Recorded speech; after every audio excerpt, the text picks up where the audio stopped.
অনেকে হচ্ছে আমার ভিডিও দেখে আমাকে পার্সোনালি মেসেজ করেন বা হচ্ছে আমার ভিডিওতে কমেন্ট করে থাকেন। তো দেখা যাচ্ছে সবগুলিকে আসলে একসাথে উত্তর দেওয়া সম্ভব না। তো সেই সবগুলি গুছিয়ে প্রশ্নগুলি গুছিয়ে হচ্ছে আপনাদেরকে আজকে এই প্রশ্নের উত্তর দিব আজকে। তাহলে এমডি শাকিল হোসেন সাকেও উনি হচ্ছে প্রশ্ন করেছে, পাসপোর্ট পেলে সুবিধা কি? পাসপোর্ট পেলে সুবিধা কি? পাসপোর্ট পেলে আপনি হচ্ছে এই দেশের নাগরিক হয়ে যাবেন, আর এই দেশের নাগরিক হিসেবে আপনি যে সুবিধাগুলি পাওয়া সেগুলি পাবেন। আর পাসপোর্ট না হলে আপনি এই দেশের নাগরিক না, সুবিধাগুলি পাবেন না। এখন কত হচ্ছে নাগরিকের সুবিধা কি? সাধারণত জাপানের পাসপোর্টে হচ্ছে যে অনেকগুলি কান্ট্রিতে ভিসা ফ্রি ট্রাভেল করা যায়, আপনি এখানে ইজিলি বাড়ি কেনার জন্য ইজিলি লোন পেয়ে যাবেন, আর এক্সেট্রা এক্সেট্রা এগুলো। আচ্ছা, এটার কোশ্চেনটা পুরোটুকু হচ্ছে, পাসপোর্ট পেলে সুবিধা কি, নাগরিকত্ব পেলে সুবিধা কি, দুটার মধ্যে কিছু রয়েছে?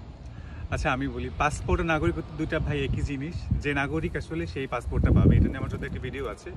আপনি যেমন হচ্ছে বাংলাদেশের নাগরিক, দেন আপনি বাংলাদেশের পাসপোর্টটা পাচ্ছেন, তো সেম জাপানে আপনাকে আগে নাগরিক হতে হবে, পরপর আপনি জাপানের পাসপোর্ট পাবেন। তো নাগরিকদের সুবিধা যা দেয় অ্যাজ ইউজুয়াল সবাই যেটা পাবে সেটাই পাবেন। অ্যান্ড বলেছে যে কি কি শর্ত পূরণ করতে হবে? নাগরিক হওয়ার জন্য 7টা কন্ডিশন আছে, তো আমার এগুলো ভিডিও আছে আর কি। তো 7টা কন্ডিশন এখন ডিটেলসে কিছু বলবো না, কাইন্ডলি হচ্ছে আপনি আমার সেই ভিডিওটাকে একবার চেক করেন।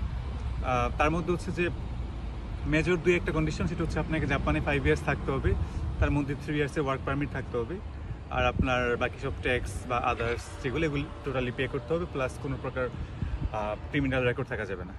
এগুলি ইনিশিয়াল কন্ডিশন। আচ্ছা, বাংলাদেশের নাগরিকত্ব বা পাসপোর্ট বাতিল হবে কিনা? আসলে জাপান ডুয়েল সিটিজেনশিপ অ্যালাউ করে না। তো বাংলাদেশের নাগরিকত্ব কিন্তু আপনার অটোমেটিক ক্যান্সেল হয়ে যাবে না, আপনাকে নিশ্চয়ই ক্যান্সেল করতে হবে। তো জাপানের লিগ্যাল এড অফিস থেকে আপনাকে বলে দিবে যে আপনি যেহেতু জাপানের নাগরিক হয়ে গিয়েছেন, আপনাকে বাংলাদেশেরটাকে ক্যান্সেল করতে হবে। তো ইয়েস, মানে আলটিমেটলি আপনার ওটা ক্যান্সেল করতে হবে বাংলাদেশেরটা আর কি।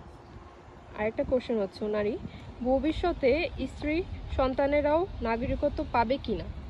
অবশ্যই, আপনি যদি জাপানের নাগরিক হয়ে থাকেন, দেন আপনার সন্তান, তো যদি আপনি নাগরিক হওয়ার পর আপনার সন্তান হয়, তাহলে ওরা এমনিতেই পেয়ে যাবে। আর আপনার ওয়াইফকে আলাদা করে অ্যাপ্লাই করলে সে পেয়ে যাবে। তো আপনার হয়ে গেলে আপনার সন্তান স্ত্রীর জন্য এটা কোনো ব্যাপার না, এটা এমনি হয়ে যাবে।